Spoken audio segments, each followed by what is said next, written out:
ആലപ്പുഴ ജില്ലയിലെ ചേർത്തല താലൂക്കിൽ ദേശീയപാത 66-ന്റെ പടിഞ്ഞാറ് ഭാഗത്ത് സ്ഥിതി ചെയ്യുന്ന ക്ഷേത്രമാണ് തുറവൂർ മഹാക്ഷേത്രം. മഹാവിഷ്ണുവിന്റെ അവതാരങ്ങളായ ഉഗ്രൻ നരസിംഹമൂർത്തിയും സുദർശനമൂർത്തിയുമാണ് ക്ഷേത്രത്തിലെ പ്രധാന പ്രതിഷ്ഠകൾ. തെക്ക് ഭാഗത്തെ ശ്രീകോവിലിൽ സുദർശനമൂർത്തിയും വടക്ക് ഭാഗത്തെ ശ്രീകോവിലിൽ നരസിംഹമൂർത്തിയും കുടികൊള്ളുന്നു. അതുകൊണ്ട് തന്നെ ഇവരെ തെക്കനപ്പനെന്നും വടക്കനപ്പനെന്നും വിളിച്ചിരുന്നു. 2 കൊടിമരങ്ങളും 2 മേൽശാന്തിമാരുമുള്ള അപൂർവ ക്ഷേത്രങ്ങളിൽ ഒന്നുകൂടിയാണ് ഈ ക്ഷേത്രം. തുലാമാസത്തിലെ ദീപാവലി നാളിൽ ആറാട്ട് വരത്തക്ക രീതിയിലാണ് ഇവിടുത്തെ ഉത്സവം. തിരുവിതാംകൂർ ദേവസ്വം ബോർഡിന്റെ കീഴിലാണ് ഈ ക്ഷേത്രം വരുന്നത്.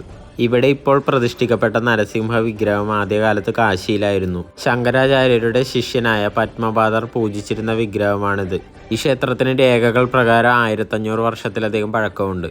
ഇപ്പോൾ ഈ ക്ഷേത്രം ഇരിക്കുന്ന സ്ഥലം പണ്ടുകാലത്ത് കടൽ തീരമായിരുന്നു. തുറ എന്ന വാക്കിന് തുറമുഖം അല്ലെങ്കിൽ മുക്കുവർ താമസിക്കുന്ന സ്ഥലം എന്നുകൂടി അർത്ഥം വരുന്നുണ്ട്. അങ്ങനെ തുറയൂർ എന്നറിയപ്പെട്ട ഈ സ്ഥലം പിന്നീട് ലോപിച്ച് തുറവൂരായി മാറുകയായിരുന്നു. ഈ ക്ഷേത്രത്തിന്റെ ദർശനം വരുന്നത് കിഴക്കോട്ടാണെങ്കിലും നേരെ മുമ്പിൽ കുളമായതുകൊണ്ട് വടക്കേ നടയിൽ കൂടിയാണ് പ്രവേശനം.